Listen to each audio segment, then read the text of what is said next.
I'm Diana Zambrano, and for today, I'm going to talk about the teaching culture in FEL.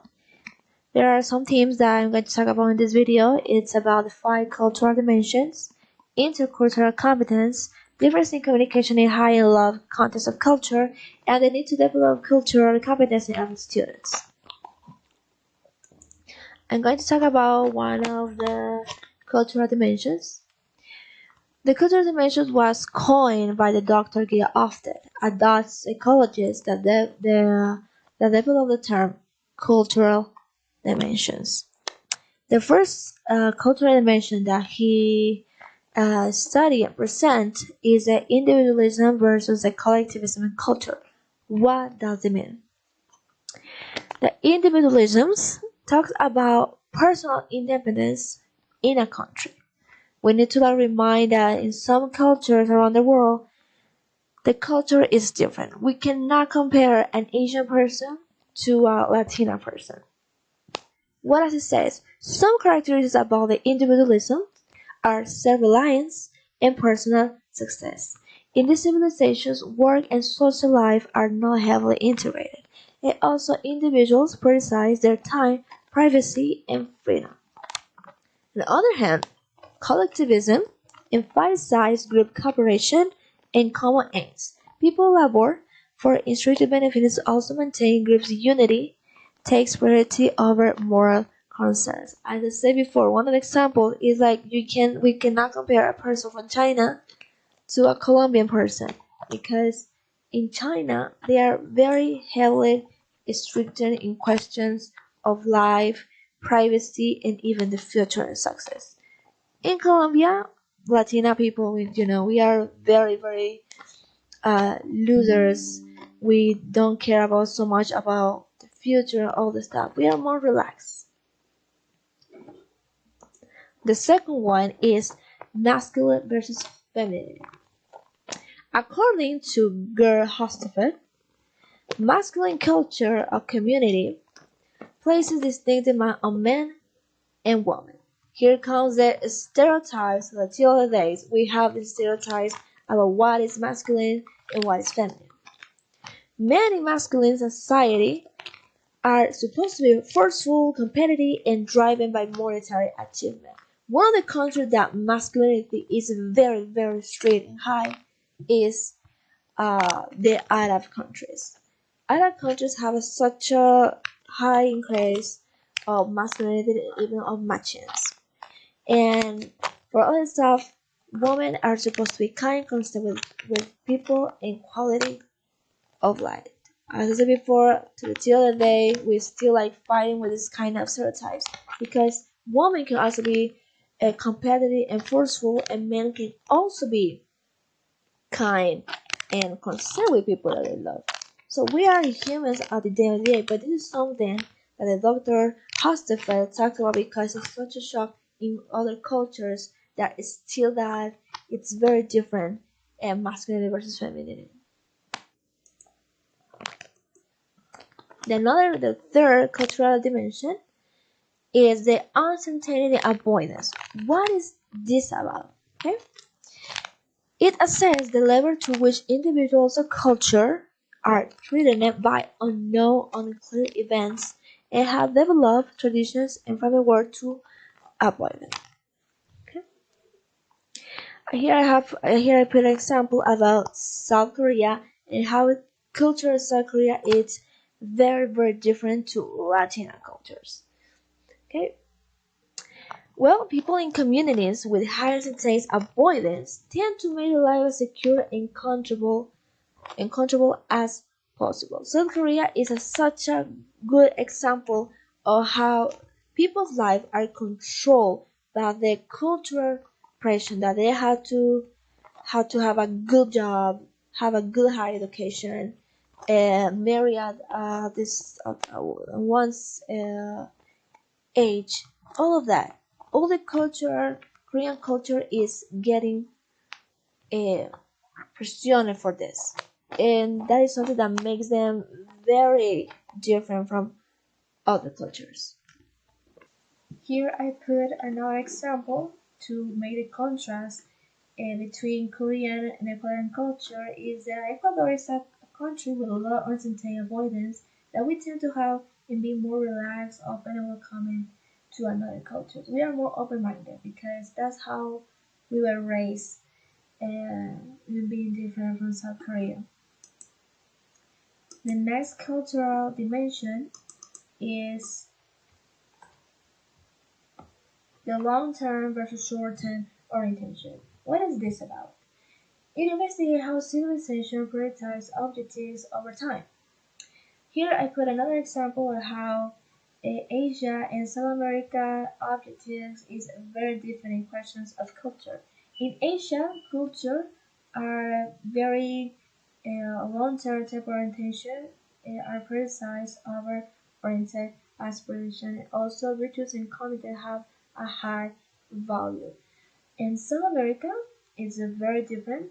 The past and present are prioritized over the future and we prioritize instant satisfaction of our long-term continent.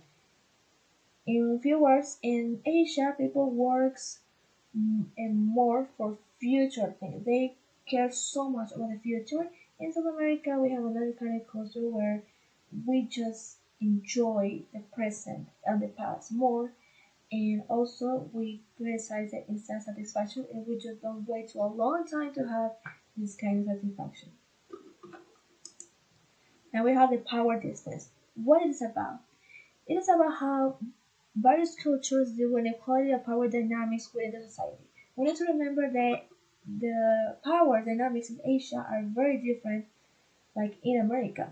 In Asia, uh, all about our authorities are very important. It has to be very such respectful. One of the examples is the King of Thailand. You cannot talk about bad things about the king or you will go in jail. There is not so much democracy in Asia. That is something that it's in their culture. In America, we are very different. We have another kind of cultural interactions, and we are more democratic, even with our authorities or whatever, or even authorities. Now I'm going to talk about the cultural competence. What is this about? This refers to the capacity to operate successfully across the cultures, to think and behave correctly, and to interact in backgrounds with individuals from other countries. Uh, it's important to have this intercultural competence because you want to speak with another person or other country. We have to think and behave correctly because we don't want to be mean to that person. This role is very important because we understand the relationship between the culture. We are very sensitive towards the cultural stereotypes and we are aware of the other's culture. That is very important. Now we're going to talk about the higher level context communication. What it is about? High context, context communication are terms coined by the anthropologist Edward. How to explain the varying communication styles of different cultures. As I said before, we cannot compare of culture in South America like in Europe. What is the high context? Okay, high context society prioritizes collective well-being over individual performance, and the way of communicate is very different. Uh, since voice, gestures, and tone of voice. One of the cultural examples is the India. The Indian people is very expressive and not so direct as other countries. From Latin America, we are very expressive. That is different from low context. In low context, people is more straightforward. They speak very in a straight way and they are very direct.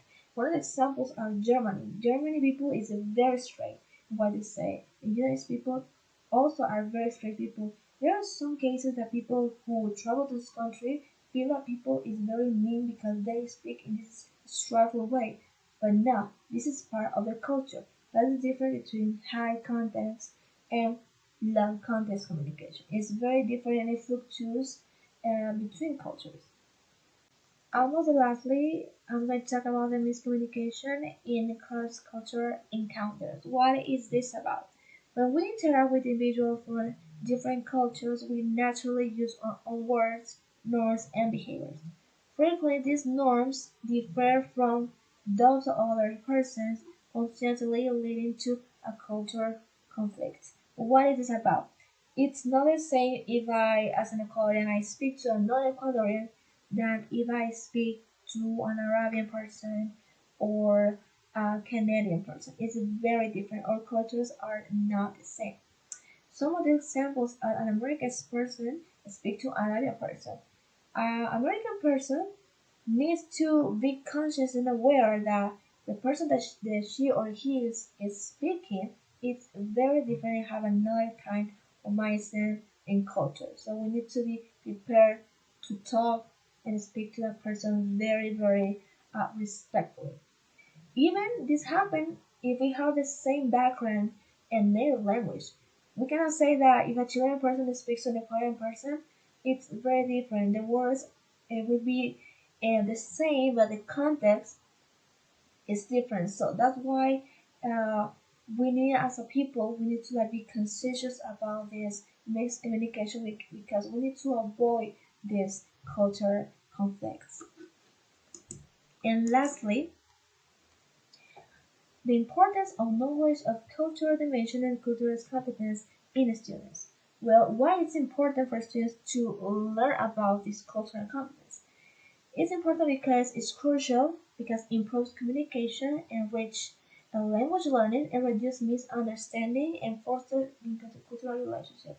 This is very important because as students of learning this language, it's not about our lexical. It's about to be involved and respect other cultures because English is another type of language. So we need to be respectful and to be aware of this cultural contrast. This was uh, my video about the culture in FL.